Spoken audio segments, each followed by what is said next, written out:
네, 오늘은 창세기 50장을 읽어보겠습니다. 49장에서는 야곱이 12아들들의 미래에 대해서 이야기하는 장면이 나오게 됩니다. 일종의 유언처럼 남기게 되는 이야기를 하게 되는데, 거기서 좋은 이야기도 언급되지만 그렇지 않은 이야기도 언급되는 것을 볼 수가 있습니다.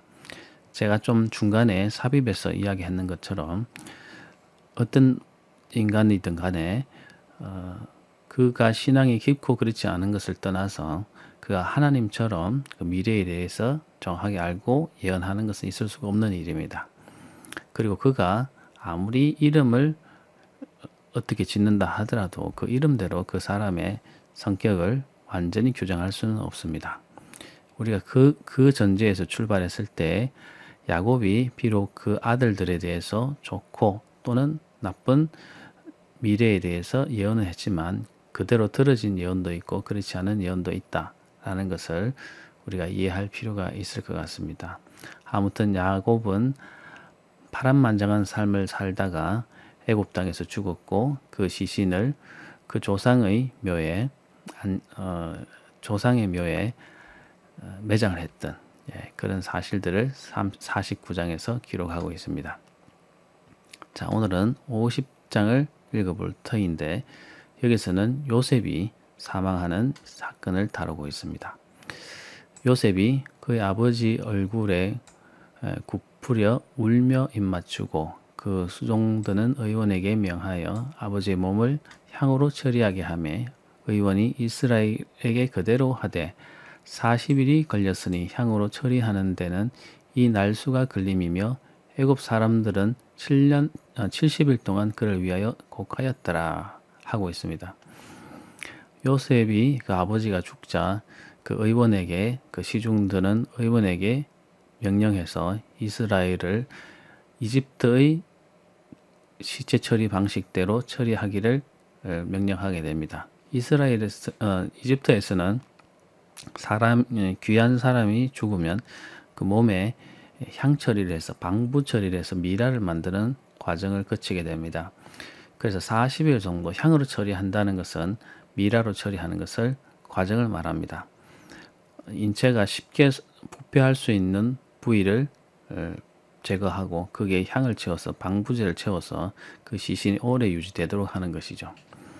뇌를 제거하고 내장을 제거해서 오래 향을 집어넣은 다음에 오래 방부 처리를 해서 미라로 만든 다음에 매장을 하게 됩니다. 그래서 그 처리를 하는데 한 40일 정도 걸렸다고 말하고 70일 동안 곡하였다고 하죠. 대략 이집트에서는 30일 정도를 곡하는데 향 처리하는 동안에 40일 그리고 곡하는 동안에 30일 정도의 시간이 걸려서 약 70일 동안 총 곡하는 그런 시간이 흘러갔다고 말하고 있습니다.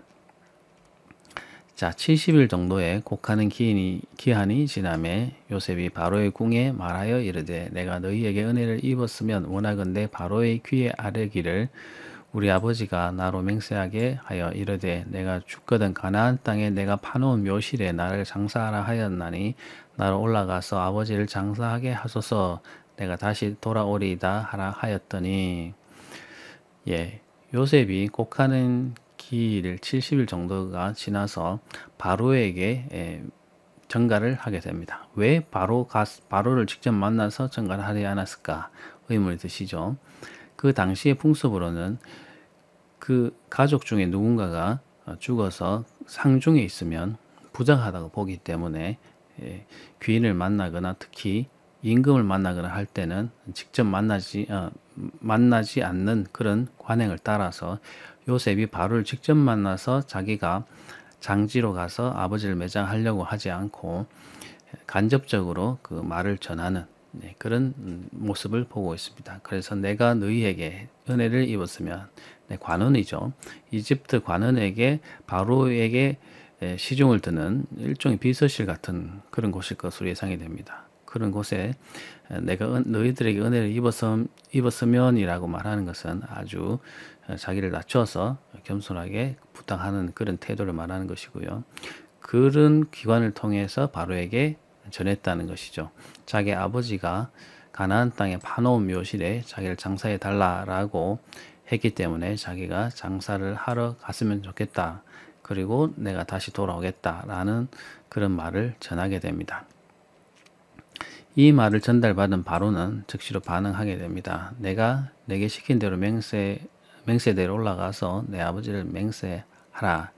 그러니까 그 아버지가 자기를 그 선조들의 무덤에 장지에 묻어달라고 맹세시킨 대로 올라가서 내 아버지를 장사하고 오라 이렇게 허락을 하게 되죠.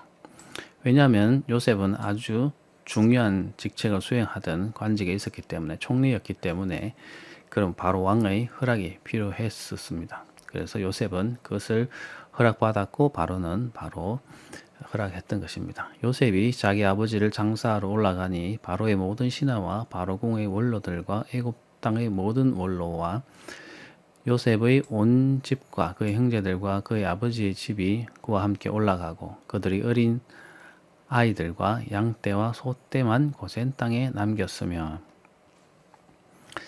병거와 기병이 요셉을 따라 올라가니 그때가 심히 컸더라. 예. 장지로 가기 위해서 많은 사람들이 따라가게 되는데 바로의 모든 신하, 바로 궁의 원로들, 그리고 애굽 땅의 모든 원로. 그러니까 모든 사람들이 싸그리 올라간 것은 사실은 아니라고 봐야 되겠죠. 네, 뭐 일이 있거나 한 사람들은 불편한 사람도 올라가지 않았을 것입니다. 그런데 대단히 많은 사람들이 그 장지까지 따라 올라갔다라고 하는 것인데 이로 봤을 때 요셉이 애굽 땅에서 얼마나 신임을 얻고 중요한 직책을 감당했는지를 우리가 알 수가 있습니다. 그래서 애굽 땅에서 관계되었던 관계인들 그리고 요셉의 온 집 한 식구들, 그 형제들 그리고 그 아버지 집이 그와 함께 올라갔다고 하죠. 그 고센 땅에 남은 사람들은 어린아이와 그리고 가축대들만 고센 땅에 남겨졌다라는 것입니다. 그리고 그 행렬을 호위하기 위해서 병거와 기병이 요셉을 따라 올라갈 정도로 아주 중요한 아주 국장으로 치러진 그런 행렬이었다고 우리가 볼 수 있습니다. 그때가 심히 컸다 이렇게 말합니다. 그들이 요단강 건너편 아닷 타작마당에 이르러 거기서 크게 울고 통곡하며 요셉이 아버지를 위하여 7일 동안 애국하였더니 아닷 타작마당에 이르러서 그곳에서 7일 동안 또 곡을 했다고 나오죠. 요단강 건너편이라고 되어 있습니다. 요단강 건너편 아닷 타작마당. 자, 그리고 요즘 지도에 찾아보겠지만 그 땅 거민 가나안 사람들이 아닷 마당의 애통을 보고 이르되 이는 애굽 사람이 큰 애통이라 하였으므로 그 땅 이름을 아벨 미스라임이라 하였으니 곧 요단강 건너편이더라. 네. 그 곡하는 장면을 가나안 사람들이 봤을 것입니다. 아닷 타작마당에서. 그래서 보니까 자기와는 풍습이 다른 그런 사람들, 옷차림이 다른 사람들이 거기 많은 사람들이 와서 그곳에서 애통하고 있었기 때문에 특별히 그 아닷 타작마당을 아벨 미스라임이라고 불렀다는 것입니다. 아벨 미스라임이란 뜻은 애굽인들의 목초지라는 뜻입니다. 애굽 사람들이 많이 와서 애통하는 곳이었다 이런 의미가 되겠죠. 그래 아닷 마당이 아벨 미스라임이라고도 사람들이 불러졌다 이렇게 말합니다. 자, 지도를 한번 보겠습니다. 자, 이 지도는 보시면 나중에 이스라엘 사람들이 가나안 땅으로 들어가기 위해서 가나안 동편, 모압 평원까지 이르게 되는 경로를 지금 표시하고 있는 지도입니다. 보시면 이 회색 실선을 따라서 형성된 이 길이 왕의 대로가 되겠습니다. 왕의 대로는 사람들이 많이 다니고 중요한 길이었기 때문에 무역 길이었기 때문에 왕의 대로라고 이름 붙인 길이 되겠습니다. 무역로가 되겠습니다. 우리가 지금 알고 있는 그 매장지는 헤브론이 되겠습니다. 마물의 상수리 나무가 있었던 헤브론의 그 약간 위쪽에 보면 마므레라는 곳이 있죠. 우리 우리가 헤브론에까지 가야지 되는데 장지가 여기가 있기 때문에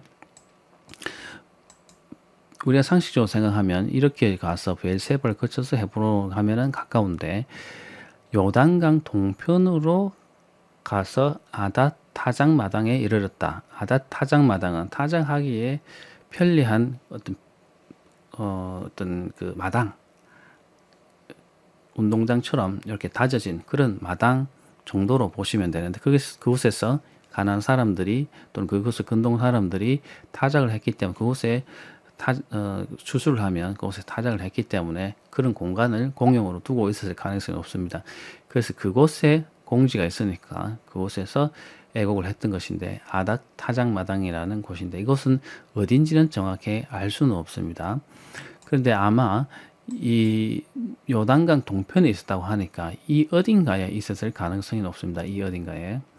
그런데 왜 헤브론에 가기 위해서는 이 브엘세바를 거쳐서 이렇게 쭉 올라가면 되는데 굳이 이쪽으로 돌아서 이렇게 갔겠냐 하는 부분에 대해서는 의문점이 있습니다. 그것에 대해서는 성경이 설명하고 있지 않기 때문에 우리는 정확하게 알 수 없습니다. 근데 아무튼 이 요단강 동편으로 해서 갔다고 하기 때문에 아마 왕의 대로를 따라서 이렇게 올라가서 여리고 있는 쪽을 지나서 예루살렘을 지쳐서 헤브론으로 갔지 않았을까 이렇게 예측을 해볼 수 있습니다.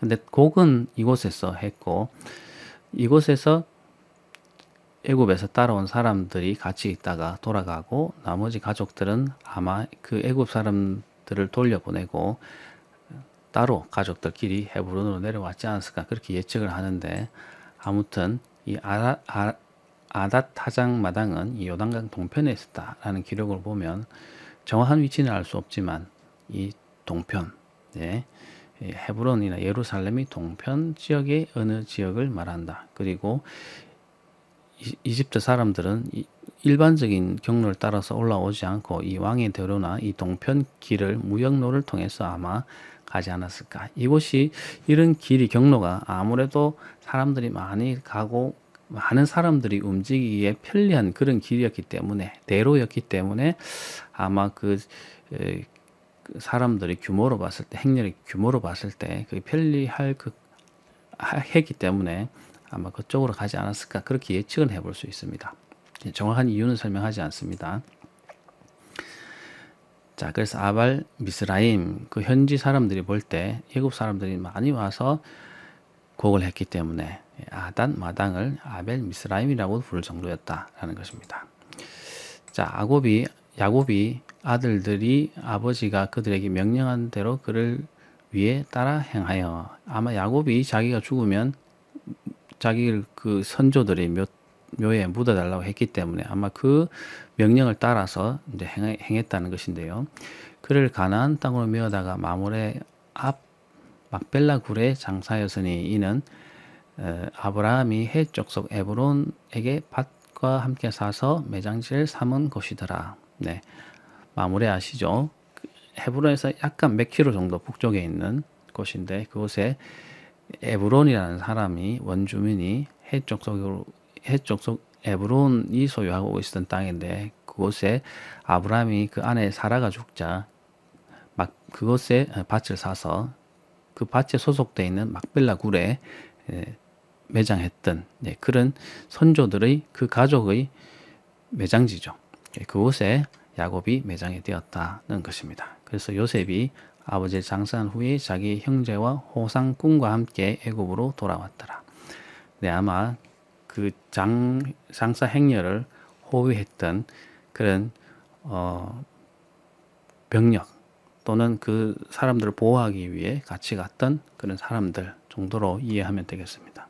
그래서 장사하고 돌아왔다는 것이죠.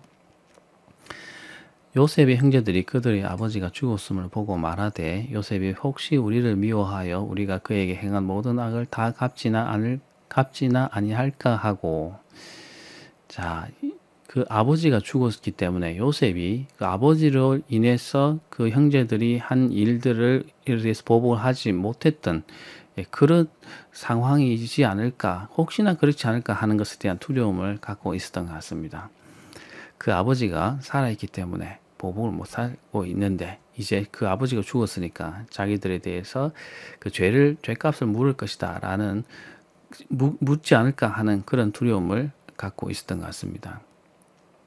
그래서 요셉에게 먼저 말을 합니다. 당신의 아버지가 돌아가시기 전에 명령하여 이르시기를 너희는 이같이 요셉에게 이르라. 내 형들이 내게 악을 행하였을지라도 이제 바라건대 그들이 허물과 죄를 용서하라 하셨나니 당신 아버지의 하나님의 종들인 우리 죄를 이제 용서하소서 하며 요셉이 그에게 하는 말을 들을 때 울었더라. 네. 그 형제들이 요셉에게 말합니다. 그 아버지가 자기 형들의 죄를 용서하여 주라. 어떤 악을 행하였을지라도 용서하여 주라. 그들의 죄와 허물을 용서하여 주라. 라고 그렇게 말을 했다는 것이죠. 그 말이 실제로 했는지는 사실 의문입니다. 왜냐하면 야곱이 그 형제들이 요셉을 팔았다는 사실을 알지 못했을 가능성이 훨씬 높은데 그런 상황에서 형들을 용서하라는 말을 했을 리는 없을 것 같고 아마 유언 중에는 그 형제들끼리 서로 우애 있게 서로 잘못이 있더라도 서로 용서하면서 우애 있게 살라라는 정도는 이야기했을 것 같습니다. 근데 분명히 요셉이 그 형제들에 대해서 보복하지 말아라고 하는 그런 유언은 했을 리가 없을 것 같습니다. 근데 그렇지만 마치 그런 말을 했는 것처럼 또는 그들 전체들이 다 우애 있게 살라라는 그런 유언을 남긴 것 정도를 가지고 그 형들은 요셉에게 자기들의 죄를 용서하라라는 아버지의 유언이었다라는 것을 말하면서 자기들이 보복당하지 않기를 그렇게 바라는 그런 모습을 보고 있습니다. 요셉은 그런 말을 들을 때 굉장히 마음이 아팠겠죠. 아직도 형들이 자기를 믿지 못하고 두려워하는 것을 볼 때 자기는 진심으로 그 형들을 용서하고 형들을 그래서 데려왔지만 아직까지도 형들 속에는 그런 두려움이 남아있는 것을 보고 요셉은 아마 굉장히 마음이 불편했을 것 같습니다. 그래서 울었다고 나오죠. 그 형들이 또 친히 와서 요셉 앞에 엎드려서 이르되 우리는 당신의 종들이다 라고 하면서 자신에게 용서를 구하고 있는 것을 볼 수 있습니다. 어떤 면에서 형들이 어떤 면에서 다소 거짓말을 해서 요셉의 마음을 누그러뜨리려고 하는 그런 시도도 했고 또는 직접 찾아와서 엎드려서 자기의 죄를 고하면서 용서를 구하는 그런 자체는 어떻게 보면은 대단히 훌륭하게 평가할 수는 있을 것 같습니다. 아무튼 적극적으로 그 관계를 회복하려고 하는 노력을 이제 형들 측에서 하게 되는데 그런 면에서 좋게 평가할 수도 있을 것 같습니다. 형들이 요셉에게 직접적으로 이런 용서를 구하고 자기의 죄와 잘못에 대해서 고백하면서 화해를 시도하는 그런 시도가 사실적으로 앞에서는 없었거든요. 그런데 이제는 절박하게 되니까 그런 관계 회복을 위한 적극적인 노력을 하고 있는 모습을 우리가 볼 수 있습니다. 그 요셉이 이제 말하죠. 두려워하지 마소서 내가 하나님을 대신하리이까. 당신들은 나를 해하려 하였으나 하나님은 그것을 선으로 바꾸사 오늘과 같이 많은 백성의 생명을 구원하게 하려 하셨나니. 자, 요셉은 자기가 그렇게 이집트로 팔려오게 된 것은 형들의 단순한 원한이나 실수로 인해서 되어진 것이 아니라 하나님의 계획하심과 하나님의 인도하심을 따라서 이루어지게 되었고 그로 인해서 그 가족뿐만 아니라 애굽의 온 땅의 사람들을 생명을 구할 수 있게 되었다는 그 사실을 볼 때 그것이 단순히 형들의 선택적인 잘못으로 인해서 그렇게 된 것이 아니라 하나님의 인도하심으로 인해서 그렇게 됐다는 것을 고백하고 있거든요. 그렇기 때문에 이미 그는 형들의 그런 잘못에 대해서 용서하고 그것을 하나님 섭리로 받아들이고 있는 그라는 것이죠. 그러니까 용서하고 말고의 문제가 아니라 그것이 하나님이 이미 그렇게 하신 것이기 때문에 하나님이 그렇게 하신 것이기 때문에 자기는 형들이 그걸 이해할 거라고 생각하고 했지만은 형들은 두려운 마음을 갖고 있었다는 것에 대해서 참 안타깝게 그렇게 생각했던 것 같습니다. 그래서 하나님을 대신해서 자기가 보복하지는 않겠다. 자기가 하나님입니까? 내가 하나님입니까? 이렇게 식으로 말하는 것이죠. 그래서 당신들은 두려워 마소서 내가 당신들과 당신들의 자녀를 기르리이다 하고 그들을 간곡한 말로 위로하였더라. 여러 가지 말로 그들을 위로하면서 안심시켰다라는 말이 되겠죠. 자, 이제 요셉도 죽게 됩니다. 요셉이 그의 아버지의 가족과 함께 애굽에 거주하여 110세를 살며 요셉이 이집트 땅으로 애굽 땅으로 팔려온 게 17세에 왔습니다. 그러니까 거의 90년이 넘는 세월 동안 이집트에서 거주했다는 것이죠. 가나안 땅에 거주했는 세월보다 애굽 땅에서 거주했는 세월이 훨씬 더 길었습니다. 사실 애굽 사람이나 다름없죠. 그래서 110세를 총 살았고 에브라임의 자손 3대를 보았으며 그 아들의 아들의 아들, 손자까지 봤다는 것이죠. 그러니까 아들의 손자, 그러니까 증손자죠. 3대를 보았으며 므낫세의 아들 마길의 아들들도 요셉의 스라에서 양육되었더라. 마길이라고 하는 므낫세의 장자 므낫세의 아들 마길이 언급되는 것은 나중에 가나안 정복이 있어서 동쪽 므낫세의 그 길앗 땅을 정복했는 사람이 이 마길인데, 이 마길 그 가족인데 그 중요한 역할을 하기 때문에 이 므낫세의 마길이 아마 언급되고 있는 것 같습니다. 요셉의 스라에서 양육되었다. 단순히 요셉이 이 마길도 봤다는 정도로 보면 되겠습니다. 자, 요셉이 그의 형제들에게 이르되 나는 죽을 것이나 하나님이 당신들을 돌보시고 당신들을 이 땅에서 인도하여 내사 아브라함과 이삭과 야곱에게 맹세하신 땅에 이르게 하시리라 하고, 요셉이 다른 형제들보다 먼저 죽었을 가능성이 높습니다. 왜냐하면 그 형제들에게 지금 자기가 죽으면서 유언을 남기고 있거든요. 하나님이 당신들을 돌보시고 당신들이 이 땅에서 인도하여 내셔서 아브라함과 이삭과 야곱에게 맹세하신 땅에 이르게 될 것이다. 이렇게 말하고 있기 때문에 그렇습니다. 그 땅에서 인도하게 내실 것은 400년 후에 이루어지게 됩니다. 그래서 그 400년 후에 그의 시신도 애굽 땅을 떠나게 되는데, 아무튼 그가 죽으면서 그 형제들에게 하나님께서 이 땅에서 인도해 내실 것이다 라는 것에 대해서 말하고 있습니다. 요셉이 또 이스라엘 자손에게 맹세시켜 이르기를 하나님 반드시 당신들을 돌보시리니 당신들은 여기서 내 해골을 메고 올라가겠다 하라 하였더라. 그 아버지 야곱과 마찬가지로 요셉도 그 자손들에게 맹세시킵니다. 당신들이, 여러분들이 이 땅을 떠날 때 나의 유골, 나의 해골, 나의 시신을 갖고 올라가서 그 장지에, 가족의 장지에 나를 매장해달라. 이렇게 맹세를 시킵니다. 실제로 이집트 백성들이 출애굽했을 때 그 요셉의 시신을 가지고 나가게 됩니다. 그래서 그 조상의 묘에 안장하게 되는 그런 기록이 있습니다. 나중에 여호수아에 보면 나오게 됩니다. 그 요셉이 110세의 죽음에 그들이 그의 몸에 향재료를 넣고 애굽에서 입관하였더라. 그 야곱이 죽어서 향처리를 해서 미라를 만드는 것처럼 똑같이 요셉도 이집트의 매장 방식을 따라서 몸에 방부 처리를 해서 미라로 만든 다음에 이집트에서 애굽에서 장사를 치렀다. 그런 이야기로 끝이 나게 됩니다.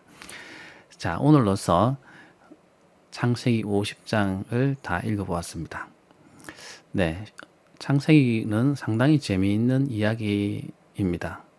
우리가 앞으로 창세기, 출애굽기, 레위기, 민수기, 신명기까지 또 여호수아까지 쭉 이제 진행하면서 계속 성경을 공부해 보겠지만, 이 이야기들은 서술 이야기처럼 서술되어 있기 때문에 상당히 재미있습니다.